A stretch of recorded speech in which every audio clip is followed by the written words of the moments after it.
Si pudieras elegir el momento y la forma de morir, ¿qué elegirías?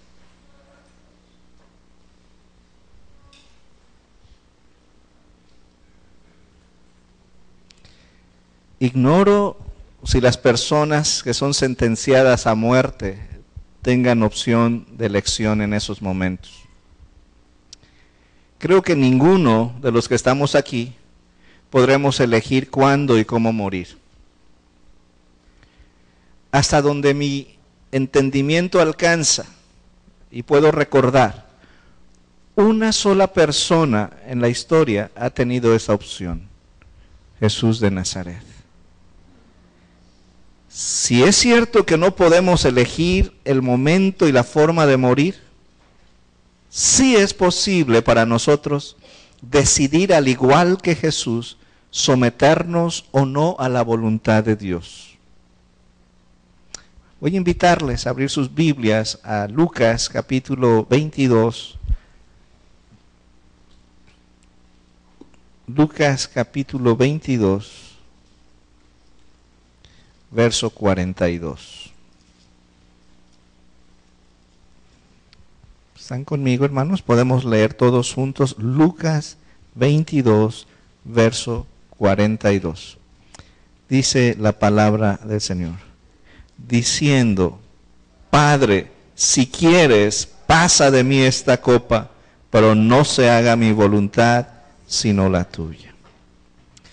La semana de pasión avanza y Jesús se acerca a su momento de morir en la cruz del Calvario. Él mismo había anticipado este momento a sus discípulos. Y podemos ver tres grandes ocasiones cuando Jesús anticipa lo que iba a suceder con él. En el Evangelio de Lucas, en el capítulo 9, en el verso 22, Lucas 9, 22. Después de la confesión de fe de Pedro, en el verso 21, cuando Pedro dice: tú eres el Cristo de Dios, Jesús dice lo siguiente: pero él les mandó que a nadie dijesen esto, encargándoselo rigurosamente y diciendo: es necesario que el Hijo del Hombre padezca muchas cosas y sea desechado por los ancianos, por los principales sacerdotes y por los escribas, y que sea muerto y resucite al tercer día.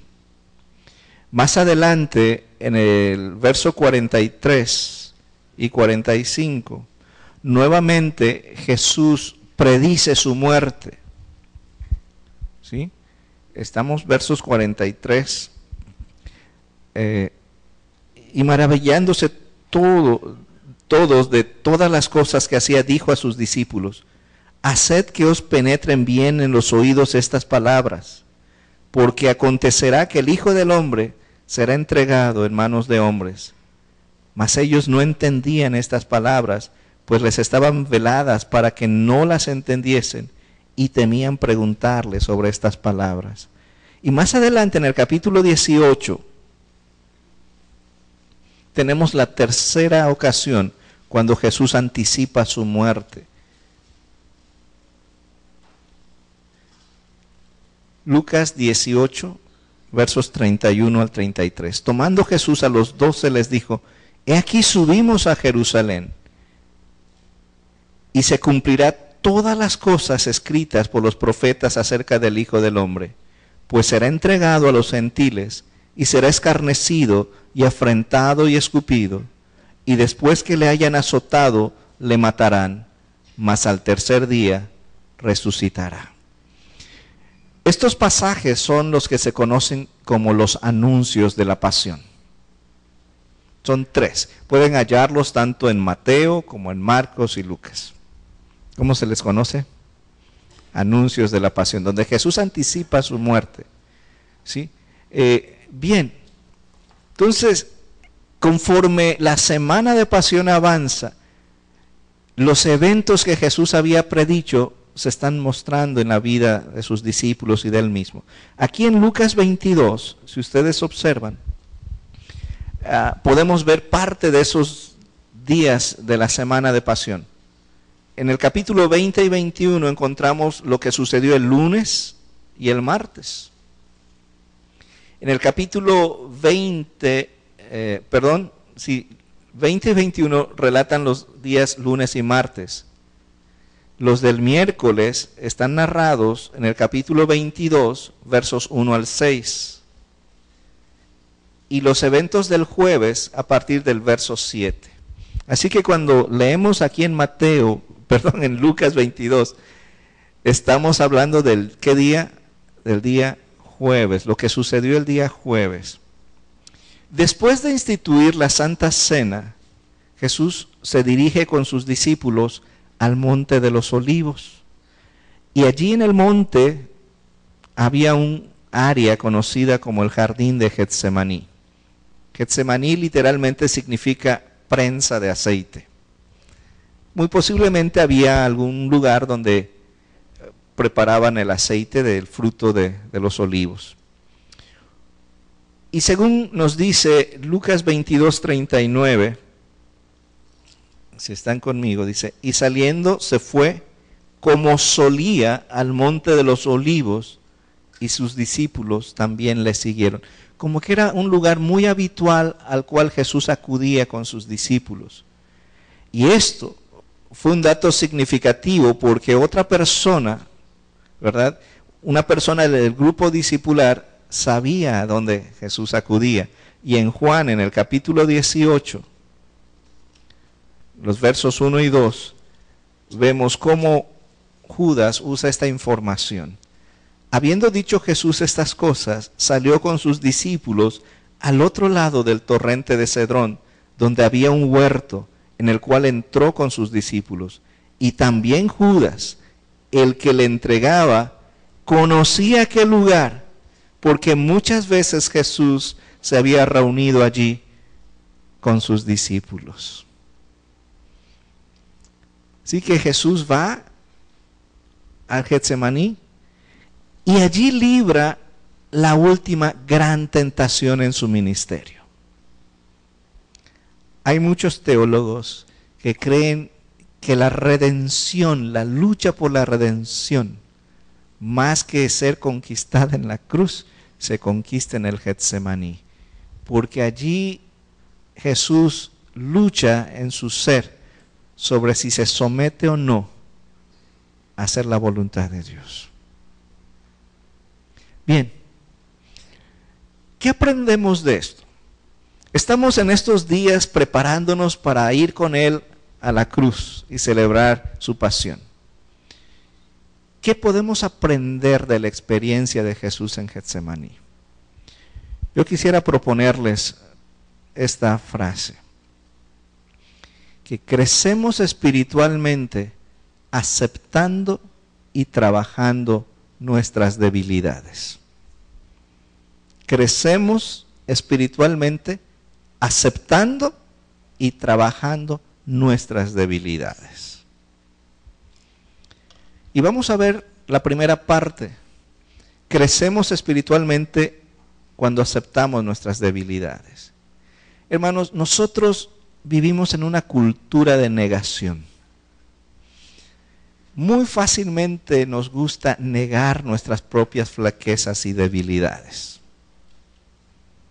Es difícil admitir que en nuestra vida hay áreas débiles, áreas en las cuales somos muy vulnerables.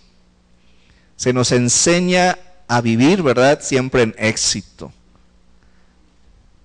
Y siempre mostrar lo mejor. Pero, ¿qué pasa con esas áreas vulnerables de nuestra vida? Primero, si queremos superar esas debilidades, tenemos que aceptar que son una realidad en cada uno de nosotros. En Mateo 26, me encanta ver cómo el Evangelio de Mateo describe lo que sucedió en Getsemaní. Y acompáñenme rápidamente a Mateo 26.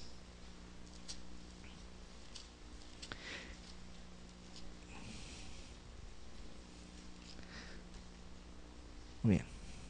Me gusta escuchar que pasen las hojas, ¿verdad?, de la Biblia. Aunque a veces tienen las lecturas en los monitores, no dejen de traer su Biblia, por favor. Mateo 26, versos 37 en adelante. Vean ustedes cuando dice, Jesús llega y en el verso 37 dice, tomando a Pedro y a los dos hijos de Zebedeo, comenzó a entristecerse y a angustiarse en gran manera. Vean cómo describe el Evangelio la parte afectiva, emotiva de Jesús. ¿Comenzó a qué? A entristecerse y a angustiarse en gran manera. ¿Qué imagen tienes tú de Jesús? Cuando tú piensas en Jesús, ¿piensas en un Jesús angustiado, triste? No, ¿verdad? ¿Y qué dice el 38? Entonces Jesús les dijo, mi alma está muy triste hasta la muerte. Jesús reconoce sus emociones y su debilidad en ese momento. Si Jesús no hubiera sido transparente con él mismo y aceptado que estaba pasando por un momento de fragilidad, quizá el tentador lo hubiera vencido. Porque ¿cuál es el problema? Tú no puedes superar algo que no exista. Entonces, si yo niego mi debilidad, estoy negando que exista algo. ¿Y cómo puedo trabajar en algo que no existe? Es imposible, ¿verdad? Si yo tengo una adicción y niego mi adicción, pues nunca la voy a poder superar, porque vivo en esa negación. Entonces, crecemos espiritualmente cuando aceptamos nuestras debilidades. Y nosotros, decía, hemos sido formados en una cultura de la negación. Hemos crecido en una cultura del ocultamiento. Y esto viene de muy, muy atrás. Hay una pareja de personas en la Biblia que nos metieron en esta dinámica del ocultamiento, ¿verdad? ¿Se acuerdan quién es? ¿Qué pasó en Génesis 3? Adán y Eva, ¿qué hicieron? Dios les había dado mucha libertad. De todo pueden comer, menos de esto. Y Dios siempre establece límites. Y la tentación, ¿en qué consiste? En traspasar el límite que Dios nos ha puesto.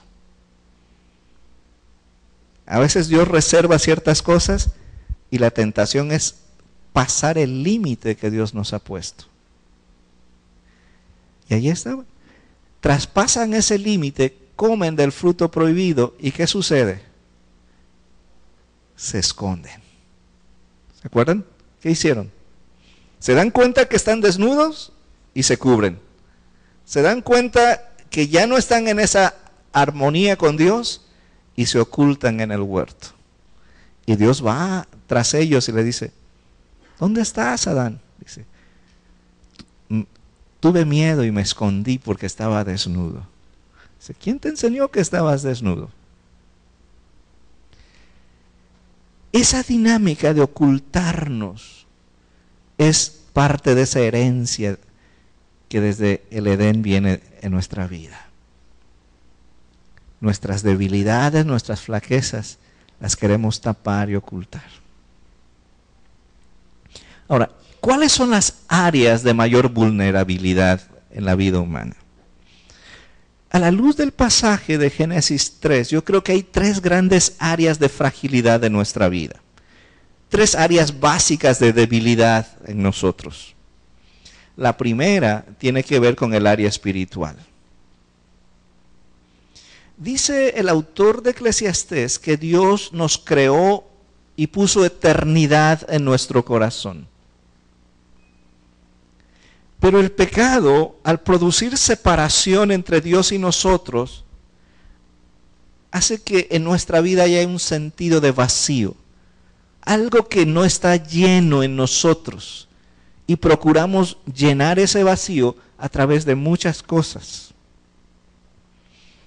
Entonces, un área de debilidad es lo espiritual. ¿Y cuál es esa debilidad? ese vacío existencial en cada uno de nosotros.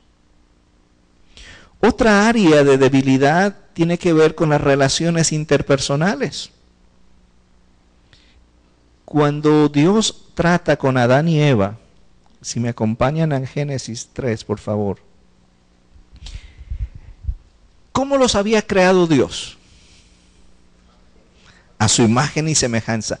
¿Y qué relación había entre Adán y Eva? Una relación de armonía. Pero el pecado transforma esa relación de armonía y vean ustedes cómo esto se trastoca.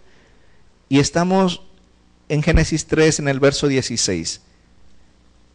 Dios habla a la mujer y le dice: multiplicaré en gran manera los dolores de tus preñeces, con dolor darás a luz a los hijos, y tu deseo será para tu marido, y él se enseñoreará de ti.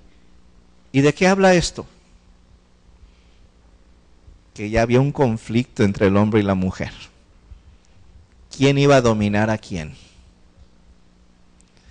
Lo que fue una relación de armonía se transforma en una relación de lucha, de competencia, pudiéramos decir. Y hermanos, en nuestra vida de las relaciones interpersonales siempre batallamos, ¿verdad?, con una falta de entendimiento con los demás. Y esa falta de entendimiento, ¿qué provoca? Problemas, conflictos. Entonces, nuestra vida relacional es otra de las áreas de vulnerabilidad. Y la tercera área de vulnerabilidad que vemos aquí en Génesis es el área laboral. ¿Qué le dice a Adán Dios? Al hombre dijo: por cuanto obedeciste a la voz de tu mujer y comiste del árbol de que te mandé, diciendo no comerás de él, maldita será la tierra por tu causa, con dolor comerás de ella todos los días de tu vida, espinos y cardos te producirá y comerás plantas del campo. Con el sudor de tu rostro comerás el pan hasta que vuelvas a la tierra, porque de ella fuiste tomado, pues polvo eres y al polvo volverás. ¿Qué marca la vida laboral del ser humano? Dolor, espinas, sudor. Pudiéramos decir que en el área laboral, aunque nos esforcemos por alcanzar metas personales, siempre queda algo así como una experiencia de insatisfacción y cansancio. Lo alcanzas, pero qué difícil es llegar ahí. Y cuando llegas, hay una sensación de cansancio, de agotamiento y de insatisfacción. Vacío, falta de entendimiento, insatisfacción. Área espiritual, área relacional, área laboral. ¿Y en qué transcurre nuestra vida sino en estas tres grandes áreas? ¿Puedes identificarte que en esas áreas hay flaquezas en ti? Si no las aceptamos, no podremos crecer espiritualmente. ¿Qué hicieron Adán y Eva? ¿Cómo trataron sus debilidades? Y yo creo que de ellos derivan algunos patrones también de cómo tratamos de sobreponernos a nuestras debilidades. Y creo que hay tres maneras muy típicas de responder. La primera es huir. Algunos de nosotros tratamos de enterrar nuestro dolor, de enterrar nuestras debilidades, huyendo. ¿Y cómo huimos? A veces tomando alguna conducta adictiva. ¿Ustedes consideran que el trabajo es malo? Pero a veces podemos usar el trabajo como una puerta de escape a un problema. En mi oficina me tratan bien, me respetan, pero si llego a mi casa, ¿verdad?, y nadie se fija en mí, entonces, ¿qué prefiero? Quedarme en el trabajo. Y genera una conducta adictiva, como una puerta de escape, de evasión, una manera de huir.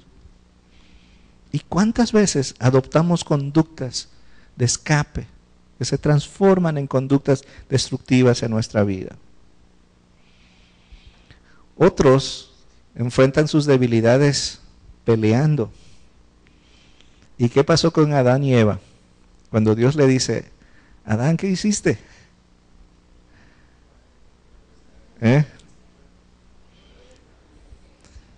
La mujer que tú me diste, Señor. Esa que tú creaste especialmente para mí. Bueno, uno de los estudios bíblicos en las células vimos una lección, ¿verdad? No siempre es bueno hacerle caso a tu pareja, ¿no? Adán culpa a su esposa en su fracaso. Y si te echan la culpa a ti de algo, ¿cómo reaccionas? Te tratas de defender, ¿verdad? Ahí no nos dicen qué dijo Eva. Pero se establece esa dinámica de lucha. Y hay otra dinámica cuando tratamos de resolver nuestras debilidades. Cubrir. Tratamos de tapar las cosas. Las grietas que hay en nuestra vida tratamos de maquillarlas con otros colores. Y es ahí cuando a veces queremos vivir una vida de logros, dar la apariencia de que todo es éxito en nuestra vida, que todo es armonía, que todo es felicidad. Pero ese gran esfuerzo que representa tapar nuestra vulnerabilidad es muy doloroso. ¿Cuánta gente hay, verdad?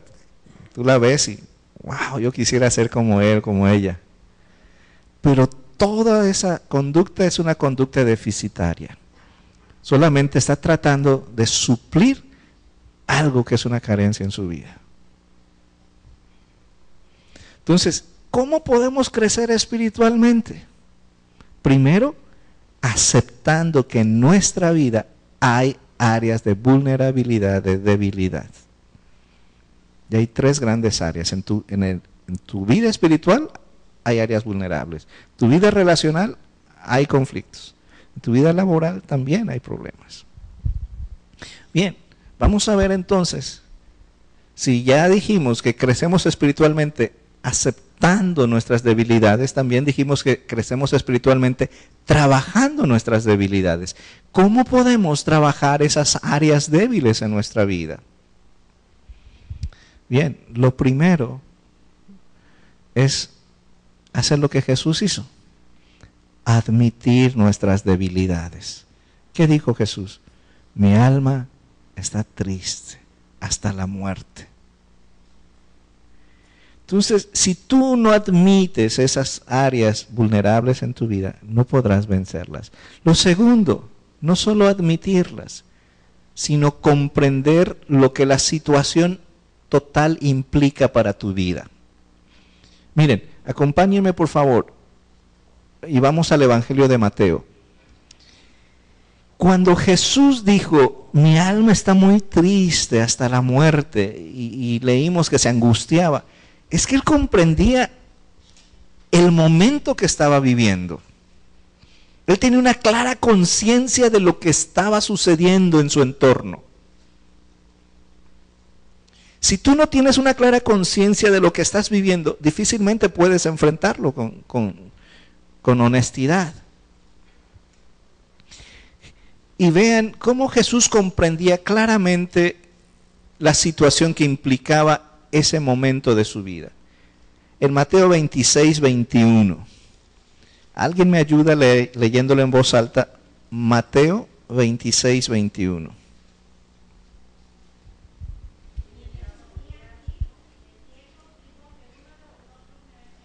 ¿Qué sabía Jesús? Que alguien de su equipo lo iba a traicionar. Si en tu trabajo tú sabes que alguien está preparando una traición, ¿qué harías? Jesús no solo sabía que uno lo iba a traicionar. En el verso 31, aquí mismo, en Mateo 26, ¿qué más sabía?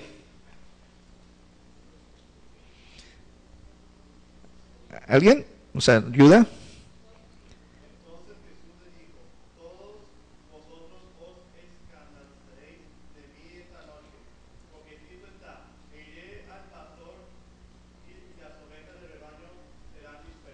Entonces uno lo iba a traicionar y ¿qué iban a hacer los demás?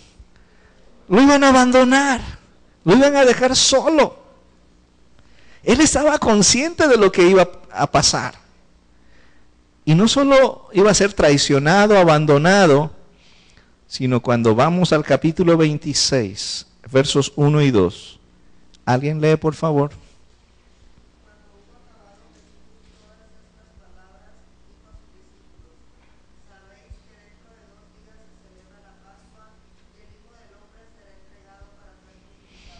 ¿Qué sabía Jesús? Lo iban a traicionar, lo iban a abandonar y que lo iban a crucificar. La crucifixión era la muerte más vergonzosa y más dolorosa. Y él sabía todo lo que ese momento implicaba para él. Tú no puedes tomar una decisión si no tienes la información necesaria. Tú no puedes superar tu debilidad si no entiendes lo que esa debilidad significa en tu vida y cómo está afectando tu vida, tu relación con Dios, tu relación con los demás, tu relación laboral. ¿Me siguen? ¿Me explico? ¿Captan lo que quiero transmitir? No solo necesito aceptar mis emociones, sino necesito entender lo que mi debilidad conlleva y cómo en ese momento está actuando en mi vida. Lo tercero es que Jesús vio la debilidad como una oportunidad.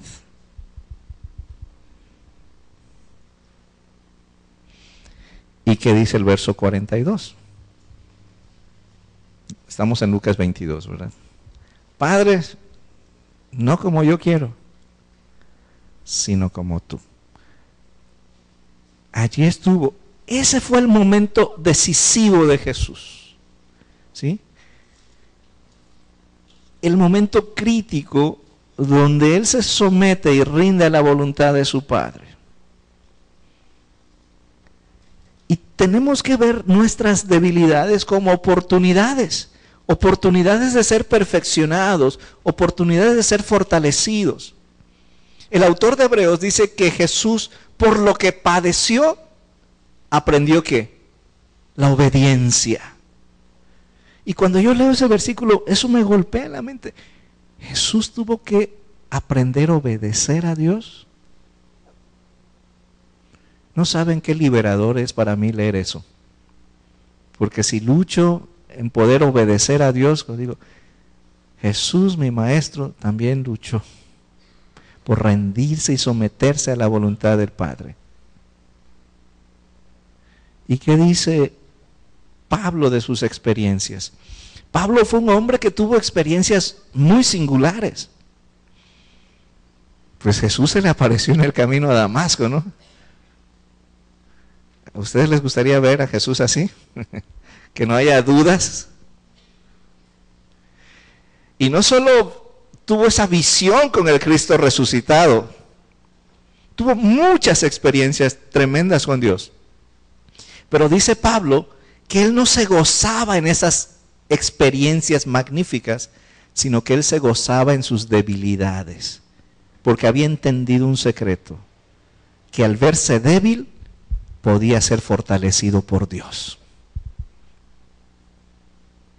Si yo me creo autosuficiente, si pienso que puedo lograr todas las cosas en mis propias fuerzas, ¿para qué necesito a Dios? Pero si entiendo que soy frágil y vulnerable, entonces Dios me sostiene con su gracia, me levanta, me fortalece. Y Pablo decía, más bien me gloriaré en mis debilidades para que repose sobre mí el poder de Cristo. Hermanos, Jesús se nos transforma en un modelo y nos enseña cómo crecer espiritualmente aceptando y trabajando nuestras debilidades.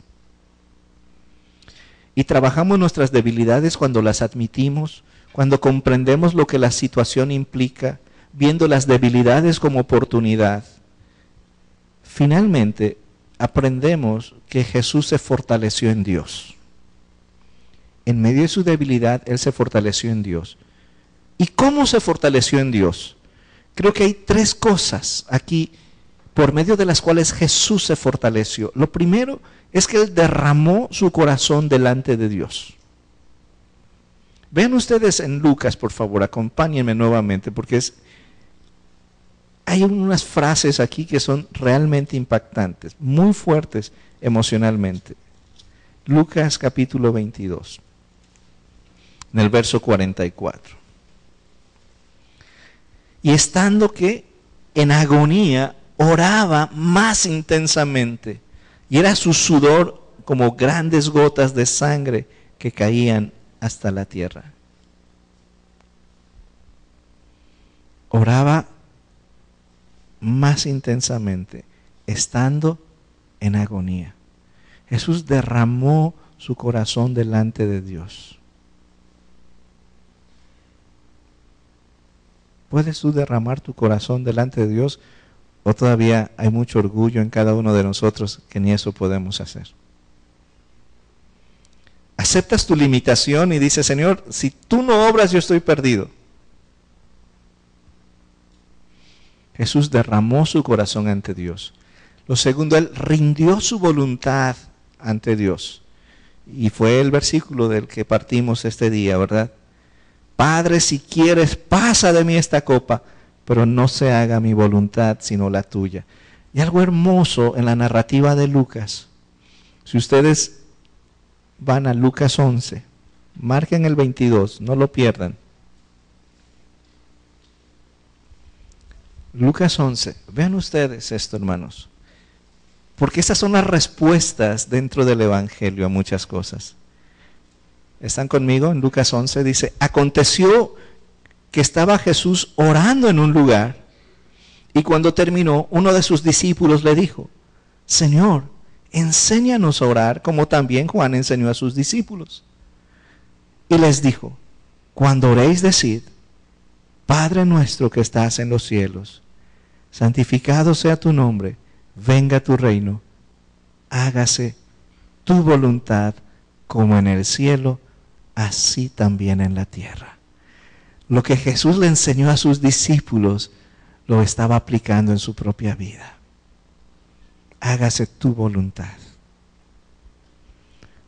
Pero para llegar a eso, Él pasó por un momento intenso de lucha. Entonces, ¿cómo se fortaleció Jesús? Derramó su corazón, sometió su voluntad a Dios, pero también se nutrió de la palabra de Dios. Qué interesante, vean ustedes, ¿qué sucede aquí en Lucas 22 al final? En el verso 43. Y se le apareció, ¿qué? Un ángel del cielo para fortalecerlo. ¿Qué le habrá dicho el ángel a Jesús? No sé. Pero sin duda la palabra fue suficiente para que Jesús con determinación terminara su obra redentora en la cruz y resistiera todo el dolor que eso significaba. ¿Confió en la palabra de Dios? Porque Dios no manda un ángel nada más así, ¿verdad? Sin duda trajo una palabra, un mensaje de parte del Padre. Jesús confió, se apropió de esa promesa.